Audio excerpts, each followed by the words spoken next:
Good morning student. कल हम लोगों ने हरिवंश राय बच्चन जी का जीवन परिचय अध्ययन किया था। आज हम लोग आरंभ करेंगे काव्य खंड से। काव्य खंड का जो आपका पहला लेसन है, उस पहला लेसन का नाम है आत्म परिचय। तो सबसे पहले हम काव्य खंड के जो रचयिता हैं उनके बारे में कल हम लोगों ने अध्ययन किया था। तो उनके जीवन परिचय के बारे में, उनकी साहित्यिक कृतियाँ इत्यादि के बारे में कल हम लोगों ने अध्ययन किया था। आप एक बार फिर से देखिए। यह प्रसिद्ध कवि डॉक्टर हरिवंश राय बच्चन जी हैं। इनके द्वारा रचित कविता आत्म परिचय कविता जो आपके सिलेबस में, आपके पाठ्यक्रम में शामिल की गई है, हमें उस कविता का अध्ययन करना है। हमने जैसा कि आप लोगों को कल बताया था कि जो अंतिम जो 2 पैराग्राफ है, अंतिम जो 2 अनुच्छेद है, उस 2 अनुच्छेद में पहले अनुच्छेद में आत्म परिचय के विषय में, यानी जो हमारी पहली कविता है, उस पहली कविता के विषय में बताया गया है। सबसे पहले हम इस का वाचन करेंगे। यहाँ उनकी कविता आत्म परिचय तथा गीत संग्रह निशा निमंत्रण का एक गीत दिया जा रहा है। हम आज आत्म परिचय का एक जो है मुक्तक पढ़ेंगे। अपने को जानना दुनिया को जानने से ज़्यादा कठिन है। कवि ने कहा अपने को जानना जो है दुनिया को जानने से ज़्यादा ही कठिन है। समाज से व्यक्ति का नाता खट्टा मीठा तो होता ही है, जग जीवन से पूरी तरह निरपेक्ष रहना संभव नहीं। सबसे महत्वपूर्ण बात कि ऐसा नहीं हो सकता कि हम दुनिया में रहें और दुनिया से हम कट करके रहें। समाज में रहें तो हमें कहीं ना कहीं समाज से हम प्रभावित होंगे ही होंगे। ऐसा हो ही नहीं सकता कि आप समाज में रहिए और समाज का या आपके वातावरण का, आस पड़ोस का कोई आपके ऊपर असर ना पड़े। ऐसा संभव ही नहीं है। तो दुनिया जग जीवन में पूरी तरह निरपेक्ष रहना संभव नहीं। निरपेक्ष मतलब कोई आपको फ़र्क ना पड़े, कोई आपके बारे में क्या सोचता है, कोई आपके बारे में क्या कहता है, तो ये हो ही नहीं सकता कि आपके ऊपर दुनिया का, समाज का कोई प्रभाव ना पड़े। दुनिया अपने व्यंग बाण और शासन प्रशासन से चाहे जितने कष्ट दे, संसार के लोग आपके ऊपर कितने भी व्यंगोक्ति क्यों ना करें, व्यंग वर्षा क्यों ना करें, व्यंग के शब्द भेदी बाण क्यों न चलाएं, शासन प्रशासन से चाहे जितना कष्ट, मतलब दुनिया से आपको कितना भी कष्ट क्यों ना मिले, पर दुनिया से कटकर मनुष्य रह भी नहीं पाता, क्योंकि उसका पूरा वजूद जो है दुनिया से ही बना हुआ है। तो ऐसा हो ही नहीं सकता कि समाज में रह कर के आप समाज से पूरी तरह से कटे हुए या परे हों, हटे हुए हों, समाज का आपके ऊपर कोई प्रभाव ना पड़े, ऐसा संभव ही नहीं है। क्योंकि अपनी अस्मिता, अस्मिता मतलब आपका जो रिस्पेक्ट है, आपकी जो पहचान है, अस्मिता आपकी जो पहचान है, अपनी पहचान का उस मतलब प्रारंभ जो जहाँ से आपका वजूद बना है, उसका परिवेश ही दुनिया है। आपको जो पहचान मिली है, आपको जो नाम मिला है, आपको जो सम्मान मिला है, वो दुनिया से ही आपको ये सम्मान मिला है। तो बिना दुनिया के संपर्क में आए या दुनिया से प्रभावित हुए मनुष्य का वजूद जो है वो नगण्य है, कुछ नहीं हो सकता, कुछ भी नहीं है। अपना परिचय देते हुए लगातार दुनिया से अपने द्विधात्मक, ध्यान दीजिएगा, द्विधात्मक, द्विधात्मक जैसे 2 पक्ष होते हैं, उसी तरह से द्विधात्मक और द्वंद्वात्मक संबंधों का मर्म उद्घाटित किया है। कवि ने बताया कि मेरा और दुनिया का संबंध 2 पक्ष जैसा है, एक पक्ष में एक विपक्ष में, और आपस में द्वंद्वात्मक, जैसे एक पक्ष दूसरे पक्ष को साबित करने के लिए युद्ध करती, द्वंद्व मतलब युद्ध करती रहते, तो उसी तरह से ये विचारों का युद्ध है। यह द्वंद्वात्मक संबंध जो है यह विचारों का युद्ध है। तो उसी को अपने कविता के माध्यम से स्पष्ट किया है। पूरी कविता का सारांश एक पंक्ति में यह बनता है कि दुनिया से मेरा संबंध प्रीति कलह का है। कवि ने बताया कि अगर एक शब्द में परिभाषित किया जाए कि आत्म परिचय जो रचना है, उस आत्म परिचय रचना को एक शब्द में अगर परिभाषित करने को कहा जाए तो आप क्या नाम देंगे? तो कवि ने कहा हम कहेंगे कि यह प्रीति और कलह का है। प्रेम भी है और कलह भी है। जैसे हम घर में रहते हैं तो लड़ाई भी करते हैं, झगड़ा भी होता है, साथ में प्रेम भी होता है। उसी तरह से दुनिया में कवि का इसी तरह प्रीति कलह का रिश्ता है। प्रेम और प्रीति माने प्रेम, कलह माने झगड़े का रिश्ता है। मेरा जीवन विरुद्धों का सामंजस्य है। कवि ने बताया मेरे जीवन में बहुत सारे ऐसी विरोधात्मक चीज़ें हैं, उन्हीं का सामंजस्य से मेरा वजूद बना हुआ है। उन्मादों में अवसाद, रोदन में राग, शीतल वाणी में आग, विरुद्धों का विरोधाभास मूलक सामंजस्य साधते साधते ही बेखुदी वह मस्ती वह दुनिया दीवानापन व्यक्तित्व में उतर आई है। कवि ने बताया कि मेरा जो व्यक्तित्व है, मेरा संपूर्ण व्यक्तित्व ही दूसरी तरह का है। मेरा संपूर्ण व्यक्तित्व शीतलता भी है, उसमें विरोधाभास का सामंजस्य है। एक तरफ शीतलता है, उसी तरह विद्रोह की भावना भी मेरे अंदर विद्यमान है। तो मेरे अंदर जो है विरोधाभास मूलक जो है विरोधाभास का सामंजस्य देखने को मिलता है। इसी तरह से मेरा व्यक्तित्व उभर करके सबके समक्ष आता है कि जो मेरी सोच क्या है, दुनिया में हूँ, दुनिया का तलबगार नहीं हूँ। दुनिया हूँ, दुनिया में हूँ, दुनिया का तलबगार नहीं हूँ। बाजार से गुजरता हूँ, खरीदार नहीं हूँ। यद्यपि पहले ही बता दिया कि दुनिया में रहे बिना व्यक्ति का अस्तित्व संभव नहीं, तो आपको दुनिया से तो प्रभावित, संसार से प्रभावित तो होना ही पड़ेगा। लेकिन क्या आप झूठों के साथ रह के आप भी झूठे बन जाएं, स्वार्थी लोगों के साथ आप भी स्वार्थी हो जाएं, इन झूठे प्रलोभनों में आप भी फंस जाएं, तो ये तो गलत बात है। तो मैं दुनिया में हूँ, लेकिन दुनिया का मैं तलबगार नहीं हूँ। बाजार से गुजरता हूँ, खरीदार नहीं हूँ। ये इस प्रकार जो है पहली जो कविता आत्म परिचय के विषय में संक्षिप्त रूप से कवि ने अपने शब्दों में इसकी व्याख्या प्रस्तुत की है। अब हम पढ़ेंगे आत्म परिचय कविता। ये आत्म परिचय कविता का जो 2 मुक्तक है, ये 2 मुक्तक हम पढ़ेंगे। सबसे पहले हम इसका वाचन करेंगे जो इस प्रकार है। मैं जग जीवन का भार लिए फिरता हूँ, मैं जग जीवन का भार लिए फिरता हूँ, फिर भी जीवन में प्यार लिए फिरता हूँ। कर दिया किसी ने झनकृत जिनको छूकर, कर दिया किसी ने झनकृत जिनको छूकर, मैं सांसों के 2 तार लिए फिरता हूँ। मैं स्नेह सुरा का पान किया करता हूँ, मैं कभी न जग का ध्यान किया करता हूँ। जग पूछ रहा उनको जो जग की गाते, जग पूछ रहा उनको जो जग की गाते, मैं अपने मन का गान किया करता हूँ। तो यह जो है ये मुक्तक है। कवि ने अपने प्रेम की स्वीकारोक्ति की है, प्रेम को सहर्ष भाव से स्वीकार किया कि हाँ, मेरे जीवन में कोई प्रेरणा स्रोत था, कोई एक प्रेम था, उसी प्रेम के सहारे मैंने अपना पूरा जीवन जो है वो व्यतीत कर दिया। तो इसका संदर्भ जो है आप अपने शब्दों में लिख देंगे कि प्रस्तुत पद्यांश प्रस्तुत मुक्तक छंद हमारी पाठ्य पुस्तक आरोह भाग 2 के आत्मपरिचय नामक पाठ से, आत्मपरिचय नामक कविता से उद्धृत है। इसके रचयिता हिंदी के प्रख्यात विद्वान डॉक्टर हरिवंश राय बच्चन जी हैं। तो ये इस प्रकार से कविता का संदर्भ हो जाएगा। प्रसंग में आप लिख सकते हैं कि प्रसंग तो व्यक्ति का अपना दृष्टिकोण होता है, कविता के आधार पे आप अलग अलग प्रसंग जो है वो हो सकता है। तो आप अपने शब्दों में कह सकते हैं इसमें कि इसमें प्रेम की स्वीकारोक्ति है। कवि ने अपने प्रेम को मुखर शब्दों में स्वीकार किया है। या आप कह सकते हैं कि कवि ने स्वार्थी जो लोभी लोग हैं उनकी आलोचना की है। मैं जग जीवन का भार लिए फिरता हूँ, भार माने बोझ। कवि ने जग जीवन, जग रूपी जीवन, संसार रूपी जीवन, मैं जग जीवन का भार लिए फिरता हूँ।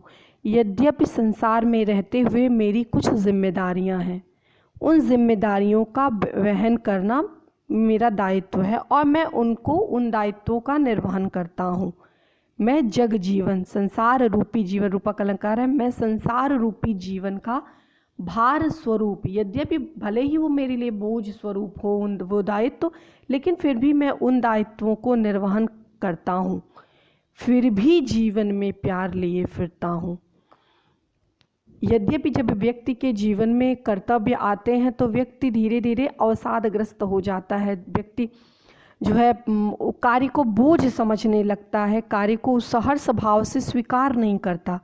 तो कवि ने कहा यद्यपि मेरे जीवन में मेरे दायित्व हैं, लेकिन उन दायित्वों का मैं बोझ, उन दायित्वों को मैं बोझ स्वरूप, जो दायित्व है मैं वो दायित्वों को तो उठाता ही हूँ, लेकिन उसके साथ साथ मेरे जीवन में प्रेम भी है।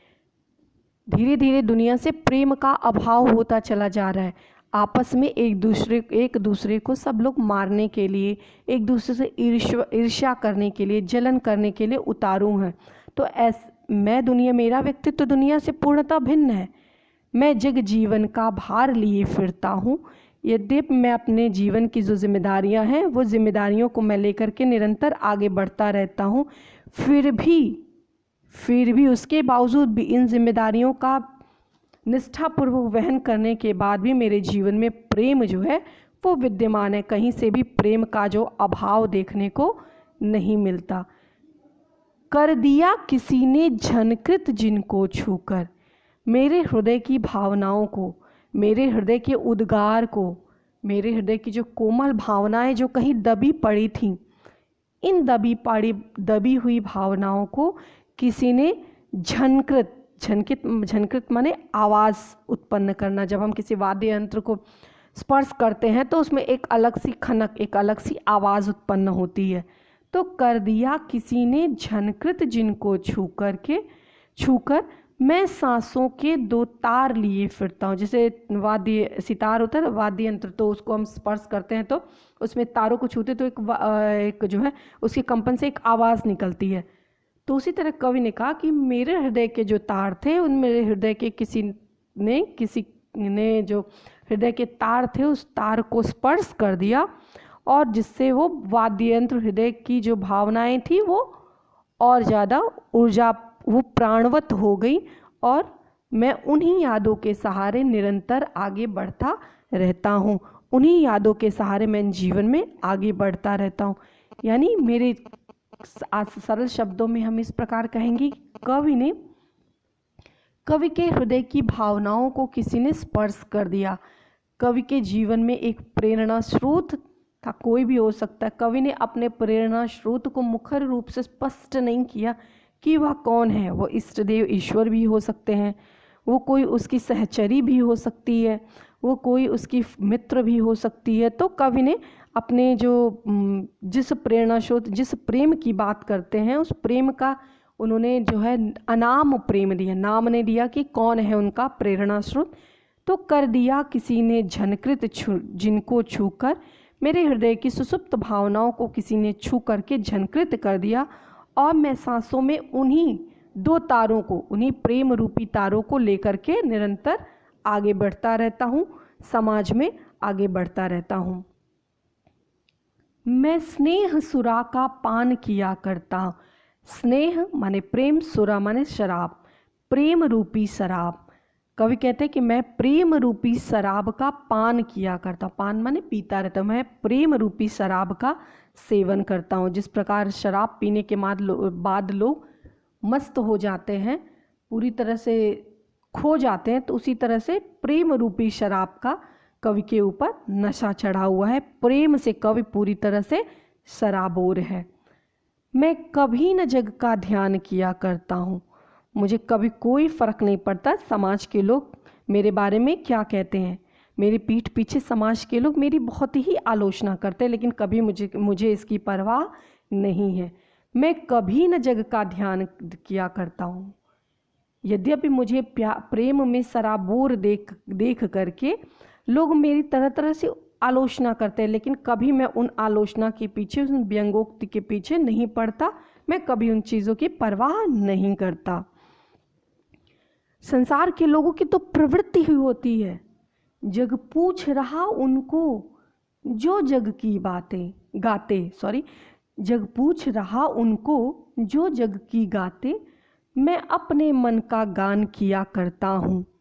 कि संसार के लोगों की तो प्रवृत्ति है कि वे उन्हीं को पूजते हैं जो उन्हीं का गुणगान करते हैं, जो उनकी पूजा करते हो, जो उनको पूजते हो, जो उनका झूठी प्रशंसा करते हो।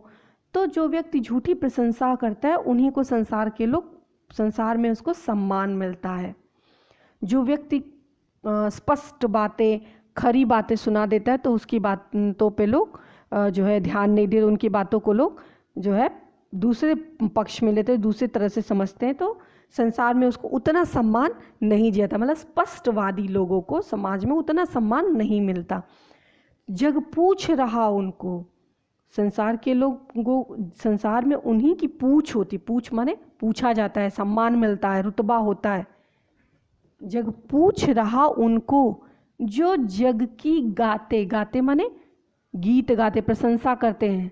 संसार के लोग उन्हीं को पूछते हैं जो संसार की प्रशंसा करते हैं, चाहे वो प्रशंसा झूठी ही क्यों ना हो, लेकिन वो उन्हीं की गीत गाते हैं।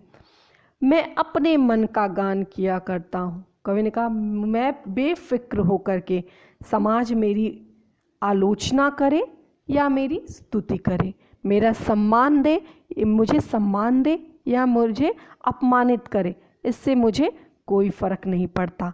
मैं समाज में प्रेम पूर्वक प्रेम बांटता रहता हूँ, प्रेम का संदेश लोगों को देता रहता हूँ। इससे पहले भी और बहुत से ऐसे कवि हुए जिन्होंने प्रेम का संदेश दिया। तो उसी तरह से कवि ने उन्हीं परंपरा को आगे ले जाते हुए हरिवंश राय बच्चन जी ने कहा कि मैं प्रेम बांटता फिरता हूँ, मेरे जीवन में मात्र एक प्रेम मात्र है और मैं उसी प्रेम मात्र को आगे बांटता रहता हूँ। ये इस प्रकार हम कह सकते हैं, ये कविता की जो व्याख्या थी वो इस प्रकार थी। अब हम इसका विशेष देखेंगे। विशेष में आप क्या लिखते हैं? विशेष में कविता में जो विशेष बातें होती हैं कि कवि ने अपने शब्दों के माध्यम से क्या अभिव्यक्त किया, विशेष बातें क्या हैं, उन बातों को आप स्पष्ट करते हैं। उसके साथ साथ आप व्याकरण के दृष्टिकोण से आप रस बता सकते हैं, छंद बता सकते हैं, अलंकार बता सकते हैं, इसमें शैली बता सकते हैं इत्यादि। तो इसका विशेष के तौर पे हम क्या लिखेंगे? पहला, निजी प्रेम को स्वीकारा है, कवि ने सबसे पहले अपने निजी प्रेम को स्वीकार किया है। दूसरा, स्वार्थी लोभी की, जो समाज में स्वार्थी और लोभी प्रवृत्ति के लोग हैं उनकी कवि ने निंदा की है, आलोचना की है। स्नेह सुरा, सासों के तार, जग जीवन इत्यादि में रूपक अलंकार है। और ज और ज दो बार आने से इस वजह से यहाँ पे अनुप्रास, जग जीवन, तो यहाँ पे अनुप्रास अलंकार भी होगा। आपको पता है कि एक ही लाइन में एक से अधिक अलंकार हो सकते हैं। तत्सम शब्दों का प्रयोग किया है, जैसे कि झंकृत हो गया, स्नेह सुरा हो गया इत्यादि शब्द जो हैं वो तत्सम शब्द हैं। किया करता हूँ, लिया फिरता हूँ की आवृत्ति में, आवृत्ति माने दोहराव, दोहराव में गीत की मस्ती जो है वो विद्यमान है। ये जो है गीत काव्य, गीत शैली में लिखा गया कि आप इसको गुनगुना भी सकते हैं, गा भी सकते हैं, तो ये गीत शैली में लिखा हुआ है। तो ये इस प्रकार आत्म परिचय जो पहला मुक्तक था, इस पहले मुक्तक की व्याख्या थी। सो आई होप आप लोगों को समझ में आया होगा। तो आप लोग गृह कार्य के तौर पे आप आत्म परिचय कविता का जो पहला मुक्तक है, इस मुक्तक का संदर्भ, प्रसंग, व्याख्या, काव्यगत सौंदर्य अपने शब्दों में लिखने का प्रयास करेंगे। इसकी व्याख्या अपने शब्दों में लिखने का प्रयास करेंगे। यद्यपि आपके एग्ज़ाम में व्याख्या तो नहीं पूछता है, व्याख्या तो नहीं आती है, लेकिन इनसाइड द चैप्टर, जैसे कवि ने जग जीवन किसको कहा है, झंकृत का क्या अर्थ है, स्नेह सुरा से कवि का क्या अभिप्राय है, कवि का समाज के जीवन से कैसा दुनिया से कैसा संबंध इत्यादि प्रश्न जो है इनसाइड द चैप्टर पूछे जाते हैं। तो इसलिए बहुत ही बारीकी के साथ आप इस कविता का जो ये बहुत ही महत्वपूर्ण कविता है, आत्म परिचय कविता से जरूर 5 नंबर का, 3 नंबर का, 2 नंबर का जरूर एक न एक प्रश्न तो अवश्य ही बोर्ड में पूछे जाते हैं। तो इसलिए आप इसको बहुत ही ध्यानपूर्वक याद करेंगे, तैयार करेंगे। धन्यवाद।